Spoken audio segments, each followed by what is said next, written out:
Hey friends, there's a lot of talk about Web 3.0, NFTs, Metaverses recently, and I wanted to address a little bit of that, and I want to share with you why I'm not that optimistic about it and what I think will actually happen. This is a mix of both my personal experiences as I started in the times of Web 1.0, and also I know a lot of people from the cryptocurrency industry or like blockchain in general, and they've been sharing some things with me recently, and I think that a lot of these things can actually come true. And of course, we can all be completely wrong, including those huge businesses that have built massive fortunes in this industry. But just hear me out. To better understand Web 3.0, we need to go back in time a little bit and cover the first two iterations of the web. Back in 2004 or 2005 or something like this, Web 2.0 started to get very popular, and a lot of the websites for agencies actually started saying that they are Web 2.0 compliant or Web 2.0 ready, or they're massively deploying a lot of Web 2.0 projects. And everybody was like really going crazy about Web 2.0. Okay, what's the difference? Web 1.0 was basically the internet that started it all. That was the internet that was mostly static, which means they were pages with information that you could just kind of browse through. Web 2.0, on the other hand, was more of like a content-driven web. So this YouTube channel is an example of Web 2.0, and Instagram pages and everything like that, where the users are actually creating the content that the other users browse. Okay, so what does Web 3.0 bring to the table? Before we answer that question, I remember one Silicon Valley episode when Richard said this. All right, let's do an exercise.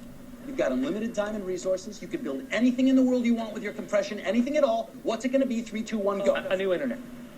What? Web 3.0 is basically that idea, which only shows how brilliant the writers of Silicon Valley actually are. When you search for Web 3.0, you'll find out that there are three main characteristics that define it. One of them is that it's decentralized, and we'll talk about this a little bit later. The second one is that it's using a lot of different devices, and that was also something that happened in Silicon Valley. If you're thinking servers, you're probably imagining like, a basement with a full stack of like an AWS server farms, water cooled with some blinking glowing lights everywhere. Yeah, it is still like that, but next to this new Web 3.0 kind of enables everything to be a server. So your phone, your watch, your computer can actually contribute to the whole network as well. And that kind of leads to it being a little bit more decentralized, because right now, if AWS doesn't like what you do, they can just shut you down.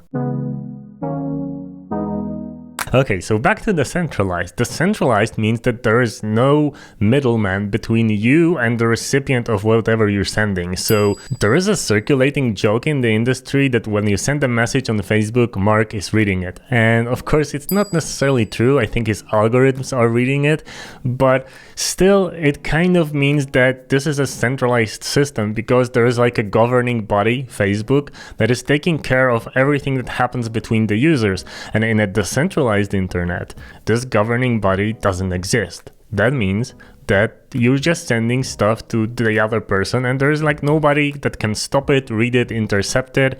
So it's also a lot better for privacy. And the last part is that it's AI driven. So AI is actually taking care of a lot of the governing, and yeah, I don't see anything wrong with that, right? This is actually the reason why the Silicon Valley internet, the centralized new internet, didn't work out in the end. And sorry for spoiling the show for you. AI is growing like crazy. It's having uses in industries that we never heard before. It's creating new industries. It's just building a lot of new potential for computing and for the human race. But still, you can't help but think in terms of like an evil Skynet taking over the world at some point if you give too much power to the AI, because obviously if an AI takes logic into account, it won't really be happy about us humans, because most of the stuff we do is illogical and it's actually harmful for the planet. So for its own survival, AI pretty much always in every movie just decides to kill us all. I wouldn't really trust AI with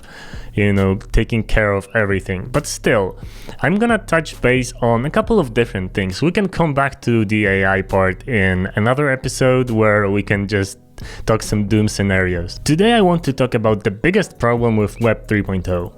because I think that the biggest problem there is the decentralization part. Not the AI and not the edge computing with everything being a server, but yeah, decentralization. When something belongs to the people, like to all of us, and it's not really governed by anything, and it's completely free and decentralized and global village and all that beautiful stuff, it's a really, really pretty noble idea. It's even kind of romantic if you think about it. Privacy and freedom was actually a big part of the 1.0 internet. And it was like that for quite a while until the big corporations realized that there's a lot of profit to be made in the internet, and then they jumped in and started controlling it, basically. So we started spawning this middleman between you and the recipient of the information. There is like a lot of different services right now, and you need to comply with all of them. A lot of different privacy policies, terms and conditions, all of that didn't exist in the Web 1.0. It was just a straightforward, I'm writing something, you're reading it, and that's it. Nothing, no people in between, no companies in between, no censorship. So Web 3.0 is kind of like a nostalgic way of thinking how we can come back to that, but with a little bit of maybe AI control so people don't post mean things, I guess. But those corporations that jumped into the internet about the time Web 2.0 started gaining traction, and the couple that were created, and the ones, the big ones, since then, they are all very happy with Web 2.0, and they wouldn't really want people to go to a decentralized internet and kind of skip those middlemen. Mark doesn't want you to send messages directly, not through his service, because that's how he makes money. And people in those corporations are quite powerful, and they have power over the government as well, so they can actually enforce regulation onto everybody. The current internet is controlled. It's very heavily controlled and influenced, so those big organizations, big corporations influence what we say, what we think, what we buy, who we vote for. Everything is actually completely predefined and controlled. And they are earning billions on it. So now imagine a world when this is not the case and those corporations don't have all that power. Obviously they're gonna do everything they can to stop it, and they can do quite a lot. Web 3.0, or at least some of the foundational parts of it, are gonna be happening on the blockchain. The first real use of blockchain, cryptocurrencies, were at first basically a niche thing for early adopters, tech-savvy people, and just crypto freaks, basically. When it became more mainstream, people now say that, of course, banks probably wouldn't really want people paying in crypto because that would hurt their business. And that would be true if not for the little fact that those investment banks realized the potential of crypto in actually taking money from the little people. Here's an example for you. Remember how Wall Street bets actually managed to hurt some of those big companies with GameStop stocks? Well, very quickly after, it got blocked, and some new regulations are in place to actually prevent things like that from ever happening again. And this is kind of showing the power of those big institutions. We got lucky once and the little man won, basically, but in the end, it's those corporations that will win. And even right now, all those big investment firms and investment banks are buying up crypto, and then they are causing FOMO to actually just raise the price higher, and then at some point they're all gonna sell and exit. They are in this game, but they're in this game to actually exploit it and to basically become more successful and more profitable. They're not in it for the technology, they don't love the blockchain, they don't think it's even the future. They're just in because it's easy money, because the market is surprisingly easy to manipulate. I've been in this industry for a while. We actually launched a crypto-oriented startup. I used to own a miner, I used to own some cryptocurrencies, I own a little bit still, so it's not that I don't know what I'm talking about. I have a lot of friends in this industry, and this is the reason why I'm both skeptical and hopeful. I believe this is going to be the future, but not in the form that you're thinking of right now. It's gonna be way different, and sadly it's not gonna be as decentralized. And coming back to decentralization, let's talk about privacy. Because the whole idea of people sending stuff to each other directly, exchanging value, exchanging information, exchanging data privately, directly, securely, because those blockchains, Bitcoins and Ethereums are pretty safe and can be trusted. Now this causes a problem of how the internet currently runs, because it runs on data. and it runs on selling and harvesting your data. Practically everybody does it, and that's why a lot of the things on the internet are supposedly free or very cheap.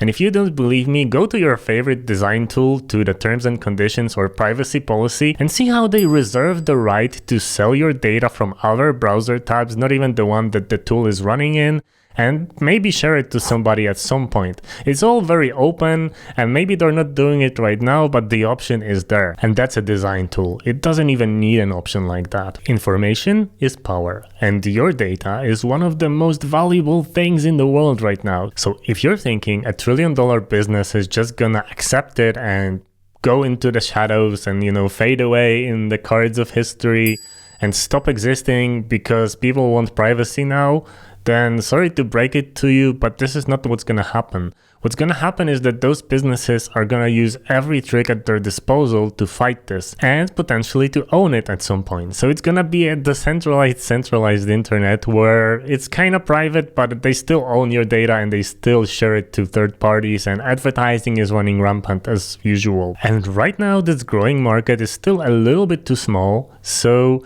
it doesn't really concern many people yet. But if it grows significantly, just be sure that the governments will start blocking it one by one. Okay, we can't talk about Web 3.0 without mentioning NFTs. NFTs are basically non-fungible tokens, which means they are ownership rights to mostly digital objects. Right now they're mostly used for selling artworks, and this is artwork that you can just kind of click and drag and drop onto your desktop and kind of own it, but the real ownership rights is on the blockchain, and some companies are validating that, so they only allow you to post something if you actually own it. But in a very short oversimplification, it's just selling some JPEGs. And I think this is really cool because some of my favorite internet artists are right now finally getting paid for their work, and this is admirable, and this is where it should be heading. That industry also operates on something called flipping NFTs, which basically means people buying an NFT when it's really cheap, and when it gets popular or some popular people start endorsing it, the price goes up and those people can then resell their artwork, kind of like regular art. People made small fortunes on this, and this is still completely fine by me. But when it becomes a larger market, don't you think that governments will be strongly regulating it and big companies will be wanting a piece of that pie? Okay, so there's a lot of good in Web 3.0, and there's a lot of potential for making the internet a better place. But there's one factor that most people kind of forget about. A bear market is coming, and it's gonna be a very, very big bear market, possibly a couple years long. That means that all the prices of all the cryptocurrencies are gonna go down at some point. This is probably the time where those big investment banks are just gonna cash out of their cryptos. Now, assuming that those artists that sold their NFTs didn't exchange that Ethereum for dollars or euros or anything, or gold, that probably means that they're gonna be stuck with a lot less money or real buying value or buying power in the end. And that also means that they will have a lot less value for their work. And for many people, that part is gonna discourage them. This is basically just gonna destroy the market in terms of all the people who are not completely committed for it, like long term, are just gonna quit. And of course, after a couple of years, things will go back to normal, and the strongest projects in all of those areas, both NFTs and privacy and peer-to-peer transactions, communications and everything, they're gonna remain. They're gonna be here and they're gonna be shaping up the future. I think Web 3.0 has a future, but it's not gonna be right now. It's probably gonna be a couple years down the road, and it's gonna be a middle ground. It's not gonna be as decentralized and as privacy oriented as people would hope so. But it's still gonna be a better version of the internet. And I haven't mentioned Metaverse on purpose because this is something that probably deserves another video. Think about it this way. Facebook is building a Metaverse and they want to become a primarily Metaverse company. So how does that look for decentralized? Bottom line is this, we'll have to wait a couple of years. Web 3.0 is not gonna really happen right now. It's gonna take years to mature, and those big businesses are going to be in it and they're gonna be controlling it, or most of it, because they're just not gonna give up. If you think I'm wrong, let me know in the comments, let me know why. Let's just be civil, let's not throw stones, because I'm rooting for Web 3.0. I just think that in reality, it's not necessarily gonna be as bright of a future as we would hope for. Cheers.